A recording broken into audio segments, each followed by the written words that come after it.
सभी सम्मानिया माताओं और बहनों को करवा चौथ महापर्व की हार्दिक शुभकामनाओं के साथ प्रसन्नचित इस महोत्सव पर चर्चा का श्री गणेश प्रारंभ करते हैं। हमारी आपसे निवेदन है, कृपा कर वीडियो को अंत तक श्रवण कर लाइक, सब्सक्राइब तथा शेयर कर अनुग्रहित करें। जय श्री गणेश। माताओं और बहनों, करवा चौथ पौराणिक मान्यता प्राप्त एक पर्व है जो सदियों से दाम्पत्य जीवन में मधुरता, सुरक्षा, दीर्घायु और संबंधों को अधिक मजबूत बनाने वाले उत्सव के रूप में परंपरागत रूप से मनाया जाता है। अन्य शब्दों में ऐसा भी कहा जा सकता है कि करवा चौथ एक महापर्व है जो पति पत्नी के मजबूत रिश्ते, प्यार और विश्वास का प्रतीक है। माताओं और बहनों, संस्कृत में करवा चौथ को कराका चतुर्थी कहा जाता है। कराका का अर्थ है मिट्टी का पानी का घड़ा और चतुर्थी जो चंद्र हिंदू महीने के चौथे दिन को दर्शाता है। अर्थात करवा चौथ कार्तिक के हिंदू चंद्र महीने यानी अंधेरे पखवाड़े या कृष्ण पक्ष के चौथे दिन मनाया जाने वाला एक त्योहार है जो पूर्णिमा के चौथे दिन पड़ता है। आज के दिन सौभाग्यवती स्त्रियां विशेष रूप से अपने पति की सुरक्षा और दीर्घायु के लिए सूर्योदय से चंद्रोदय तक व्रत के साथ साथ विभिन्न प्रकार के अनुष्ठान भी करती हैं।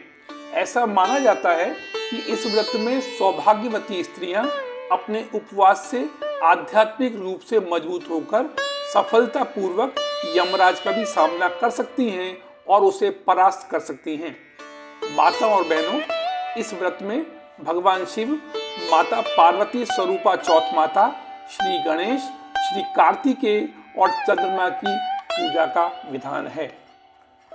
राजस्थान के सवाई माधोपुर जिले के अंतर्गत आने वाला एक छोटा सा शहर है चौथ का बरवाड़ा।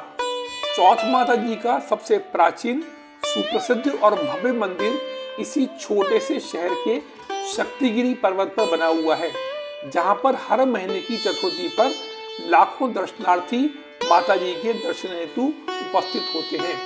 माता और बहनों, प्रातःकाल सूर्योदय से पूर्व उठकर स्नान करके यह संकल्प बोलकर करवा चौथ व्रत का आरंभ करना लाभदायक सिद्ध होता है।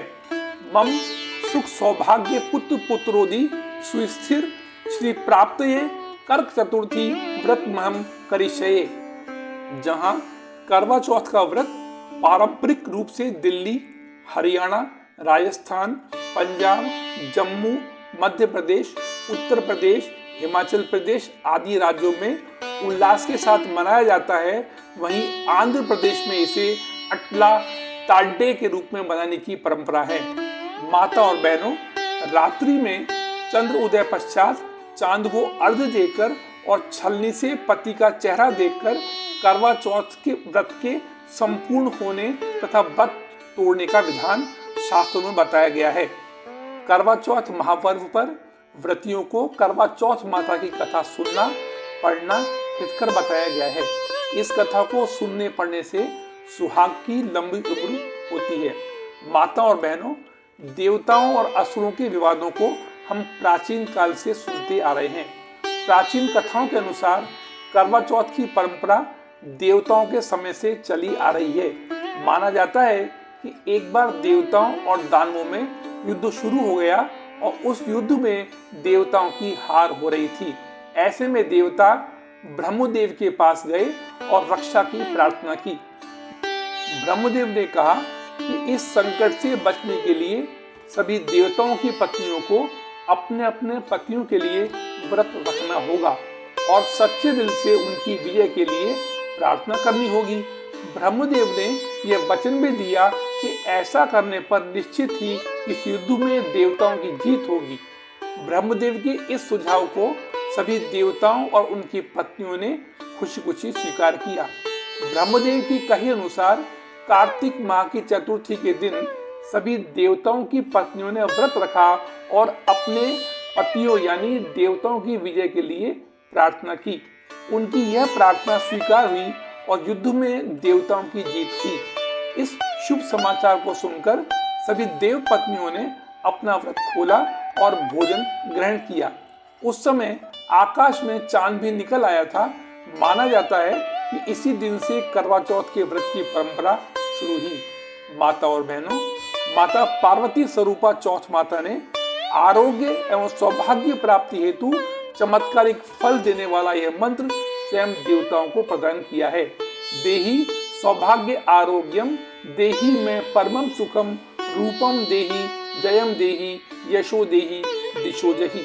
अर्थात हे देवी, कृपया मुझे कल्याण और समृद्धि के साथ स्वास्थ्य और रोगों से मुक्ति प्रदान करें। मुझे सर्वोच्च आनंद दें, मुझे आध्यात्मिक सौंदर्य, विजय, महिमा प्रदान करें और मेरे आंतरिक शत्रुओं को नष्ट करें। माता और बहनों, जगत जननी माता पार्वती स्वरूपा चौथ माता के विषय में बताने के लिए बहुत कुछ है, लेकिन समय की बाध्यता के कारण हमको यह सत्र यही समाप्त करना पड़ रहा है। अतः माँ भवानी के श्री चरणों में नमन करते हुए हम अपनी वाणी को विराम देने के लिए क्षमा प्रार्थी हैं। जय चौथ माता महारानी, जय माँ भवानी। धन्यवाद।